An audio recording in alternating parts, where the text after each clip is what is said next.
প্রিয় দর্শক দেখেন, বিএনপি নেতার প্রকাশ্যে চাঁদাবাজি দেখেন। এটা হচ্ছে বিএনপির যুবদল নেতা ইব্রাহিম খলিল, প্রকাশ্যে চাঁদাবাজি। মানে বিএনপি তো ক্ষমতায় যায়নি, এই বিএনপির নেতারা যা শুরু করেছে প্রকাশ্যে চাঁদাবাজি। এবং দেখেন গায়ে থাবা দিয়ে দিয়ে বলতেছে, কাকে বলবি কাকে, আমি তোর বাপ, আমি তোর বাপ। চিন্তা করেন, আবার গালিগালাজ করতেছে। কিন্তু মনে হচ্ছে দেশ ওর বাপের, ওর বাপকে চাঁদা দিয়ে দেশে থাকতে হবে। এই হচ্ছে বুইরা খাটাস, কিন্তু একবার বুইরা খাটাস, মানে বুইরা হয়ে গেছে। আল্লাহ মাফ করুক, এক পা কবরে গেছে, আরেক পা টানতেছে কবে কবরে যাই। দেখেন কিভাবে বুকে থাবা দিয়ে বলতেছে তোর বাপ, তোর বাপ। এটা হচ্ছে বিএনপির আসল রূপ।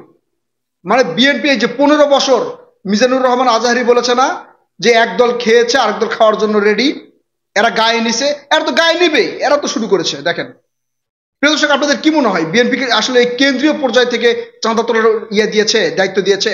যদি কেন্দ্রীয় পর্যায় থেকে চাঁদা তোলার দায়িত্ব না দিয়ে থাকতো, তাহলে বিএনপি এই নীতি নির্ধারক যে সকল দলের নেতারা রয়েছে তারা এর বিরুদ্ধে ব্যবস্থা নিত। প্রতিদিন পেপার খুললেই বিএনপির চাঁদাবাজি, প্রতিদিন পেপার খুললেই বিএনপির জমি দখল, প্রতিদিন পেপার খুললেই আওয়ামী লীগের নেতাদের থানা থেকে ছিনিয়ে নিয়ে আসতেছে বিএনপির নেতারা। মানে এরা যা শুরু করেছে, দেশটা হচ্ছে ওদের বাপের। শেখ হাসিনা তো চুষে খেয়েছে দেশ। আর এই সব নেতারা যদি বিএনপির ভিতরে থাকে আর বিএনপি যদি ক্ষমতায় যায়, তাহলে এরা হচ্ছে কামড়ে খাবে দেশ। আপনি রাস্তাঘাট বের হতে পারবেন না, 100% বের হতে পারবেন না। মানে এরা যদি দলের মধ্যে থাকে আর বিএনপি যদি শক্ত অবস্থান না যেতে পারে, তাহলে আপনি রাস্তায় বের হতে পারবেন না। ক্ষমতায় যাওয়ার সাথে সাথে আপনি রাস্তা থেকে বের হবেন, বাসা থেকে বের হবেন, বলবে চাঁদা দেন। এমনকি আপনার বাসায় ঢুকে বলবে চাঁদা দেন। এই এই অবস্থা এই বিএনপির এই ইয়ারা শুরু করেছে। মানে এখন গালি দিব, মানে এরা হচ্ছে ইয়ার বাচ্চা। চিন্তা করা যায়, বুইরা একটা খাটাস, তাই রাস্তায় দাঁড়িয়ে বলছে কাকে বলবি কাকে, তোর বাপ। মানে বুকে থাবা দিচ্ছে আর বলতেছে তোর বাপ, চাঁদা দিতে হবে, চাঁদা না দিলে কাজ বন্ধ করে দেওয়া হবে। চিন্তা করো, মানে দেশটা ওর বাপের, ওর বাপের হচ্ছে দেশ, ওর চাঁদা দেন। আর কি, ও হচ্ছে বিএনপির নেতা, বিএনপির যুব দলের নেতা ইব্রাহিম খলিল, যুব দলের নেতা। একবারে মানে বাল ছিঁড়ে, মানে বোঝা পাচ্ছে আমি এই অমুকের নেতা। বিএনপির এই ধরনের নেতাকর্মী যদি দলের ভিতরে থাকে, তাহলে আমি কিন্তু বিএনপিকে ভালোবাসি, মন থেকে ভালোবাসি।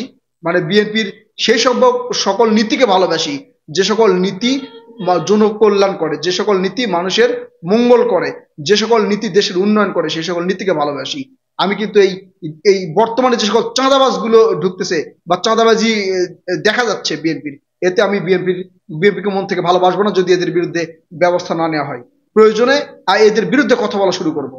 চিন্তা করেন, আজকে সকাল থেকে শুনতেছি আওয়ামী লীগের নেতাকে ছাড়াতে থানায় গিয়ে পুলিশকে মারতেছে বিএনপির নেতা, রাস্তায় চাঁদা তুলতেছে বিএনপির নেতা, বাস স্ট্যান্ডে বিএনপির নেতা, সিএনজি স্ট্যান্ডে বিএনপির নেতা। মানে কি রে ভাই, কি শুরু করেছে এরা?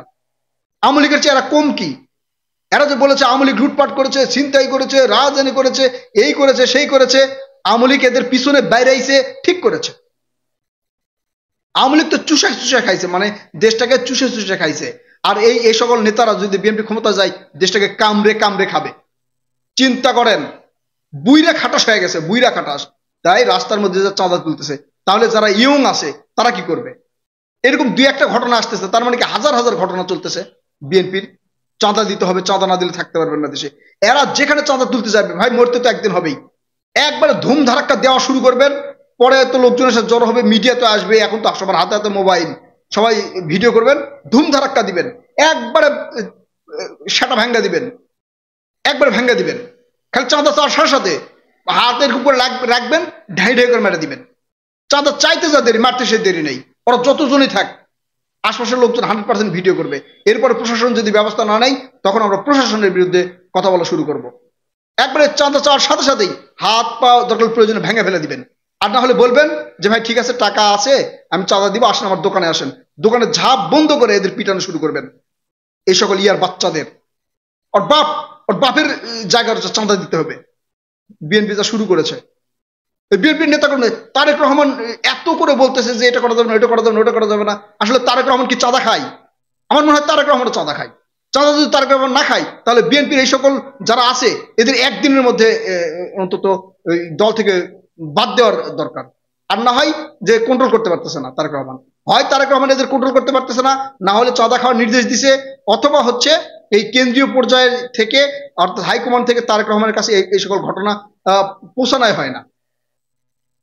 বিএনপির ভিতরে এখন যা শুরু হয়েছে ভাই, একটা বিষয় নিশ্চিত থাকেন, এরা যদি বিএনপির নেতাকর্মীদের ভিতরে থাকে তাহলে 100% এই দেশটা একবার অসতলে চলে যাবে। কারণ বিএনপি নির্বাচনে ক্ষমতায় আসবে, এটা মোটামুটি 80% শিওর বলা যেতে পারে। আর বাকিটা আল্লাহর হাতে, আল্লাহ কারে ক্ষমতায় দিবে সেটা জানি না। কিন্তু যদি বিএনপি ক্ষমতায় আসে, এরা যদি দলের ভিতর থাকে, আপনি আমি রাস্তাঘাটে বের হতে পারবো না, এতটুকু নিশ্চিত জেনে রাখেন। এই যে ভিডিও করলাম না, এই ভিডিওর পর হয়তো আমি আবার কোথাও সংবাদ সংগ্রহের জন্য যেতে পারবো কিনা একমাত্র আল্লাহ জানে। ঠিক আছে প্রিয় দর্শক, ভালো থাকবেন। বিএনপির এই কিছু কিছু নেতাকর্মীদের মানে কার্যকলাপ, এটা একবারে অসহ্যকর হয়ে দাঁড়িয়েছে, একবার অসহ্যকর হয়ে দাঁড়িয়েছে। এই সামগ্রিক বিষয়ে আপনার মূল্যবান মতামত অবশ্যই কমেন্ট করে জানাবেন। ভালো থাকবেন, ধন্যবাদ।